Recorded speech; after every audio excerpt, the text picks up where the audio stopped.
আজকে আমরা ছায়া ভূগোল ও পরিবেশ যেটা হলো ক্লাস 10 বা দশম শ্রেণী দুলাল দাস ও চন্দন সুরভি দাস। দেখো, এই বইয়ের ভূগোল বইয়ের দশম শ্রেণীর ক্লাস 10 এর লাস্টের অধ্যায় আমরা করব। লাস্টের অধ্যায় যে অনুশীলনী আছে সেটা আমরা করব। দেখো, যেটা তোমাদের পেজ নাম্বার হলো 142।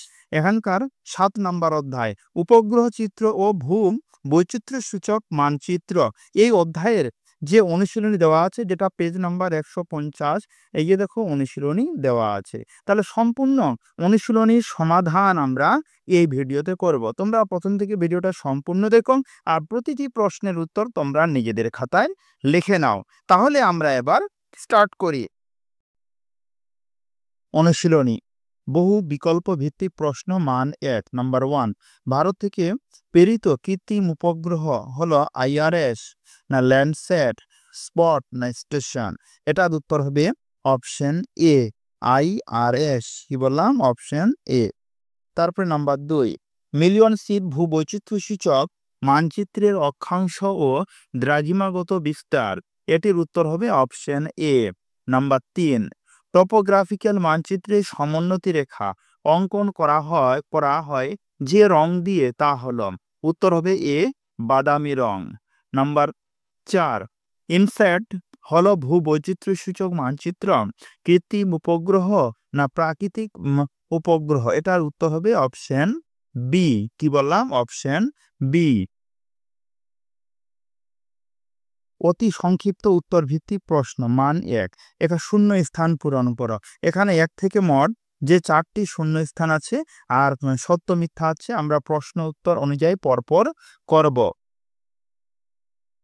অতি সংক্ষিপ্ত উত্তর ভিত্তিক প্রশ্ন মান 1, শূন্য স্থান পূরণ করো। নাম্বার 1, ভূপৃষ্ঠের প্রাকৃতিক ও সাংস্কৃতিক বিষয়গুলিকে প্রতীক চিহ্নের সাহায্যে দেখানো হয় ড্যাশ মানচিত্রে?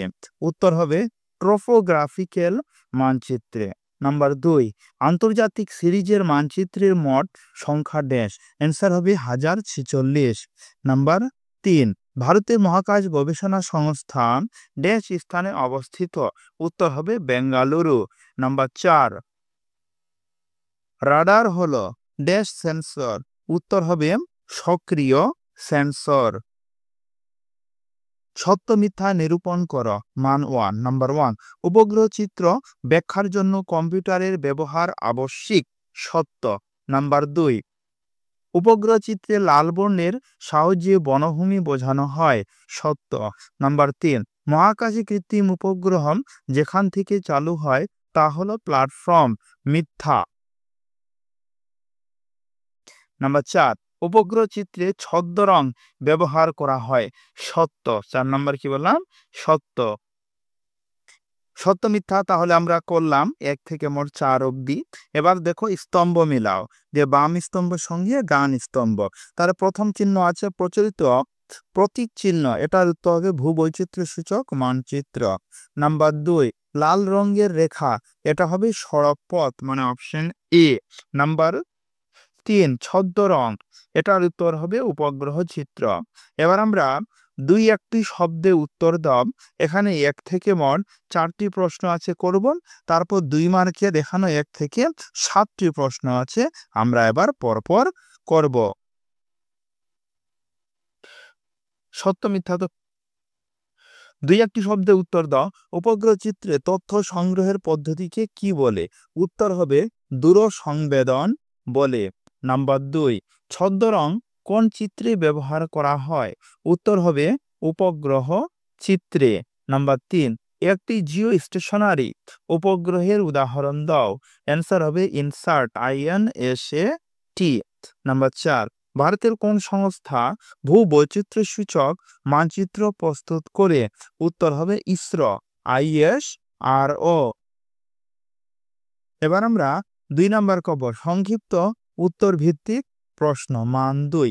প্রথম নাম্বার 1, ইনস্যাট এবং SCC কি? আলোচনা করো। প্রথমে INSAT Indian national satellite system আর FCC ফেডারেল কমিউনিকেশনস কমিশন। আচ্ছা, নাম্বার 2, উপগ্রহ চিত্রের সংজ্ঞা দাও। উত্তর, উপগ্রহ চিত্র হলো পৃথিবী থেকে স্যাটেলাইটের মাধ্যমে তোলা চিত্র, যা ভূপ্রকৃতি বা ভূপৃষ্ঠের তথ্য প্রদানে ব্যবহৃত হয়। নাম্বার 3, জিও স্টেশনারি উপগ্রহ কি? উত্তর, জিও স্টেশনারি উপগ্রহ হল এমন উপগ্রহ যা পৃথিবীর নির্দিষ্ট স্থানে স্থির থাকে এবং পৃথিবীর সাথে একই গতিতে ঘোরে। নাম্বার 4, দূরসংবেদন প্রযুক্তি কি? উত্তর, এটি এমন একটি প্রযুক্তি যা পৃথিবীর উপরিভাগ থেকে তথ্য সংগ্রহ করার জন্য উপগ্রহ, বিমান বা অন্য যন্ত্র ব্যবহার করে। নাম্বার 5, মিলিয়ন শীট কি? মিলিয়ন শীট হলো এত অনুপাত এত স্কেলে ভূ মানচিত্রের একটি শীট। নাম্বার 6, ভগ্নাংশ সূচক বা RF স্কেলের ব্যবহার লেখ। উত্তর, ভূ মানচিত্রে যে স্কেল ব্যবহার করা হয় সেটি হলো এত বা এত, যা মানচিত্রের প্রতি একক দৈর্ঘ্যের তুলনায় প্রকৃত দৈর্ঘ্যের অনুপাত দেখায়। 7 নাম্বার, সেন্সর কি? সেন্সর হলো একটি যন্ত্র যা কোনো পদার্থের উপস্থিতি বা পরিবর্তন শনাক্ত করে এবং সেটি পরিমাপ করতে সক্ষম। তাহলে আমরা এখানে আলোচনা করলাম সংক্ষিপ্ত উত্তরভিত্তিক প্রশ্ন মান 2 সেন্সর অবধি। এখানে ব্যাখ্যামূলক উত্তরভিত্তিক প্রশ্ন যেটা মান 3 সেটা আমাদের বাকি থাকবে। যেহেতু এটা বড় প্রশ্ন, ভিডিওটা অনেক বড় হয়ে যাবে। তাছাড়া এই সমস্ত প্রশ্নের উত্তর তোমরা তোমাদের বইতেই সহজেই পেয়ে যাবে। তাই এই সমস্ত প্রশ্নের উত্তর আমরা এই ভিডিওতে করব না। তাহলে আজকে এই অবধি, দেখা হচ্ছে এর পরের ভিডিওতে।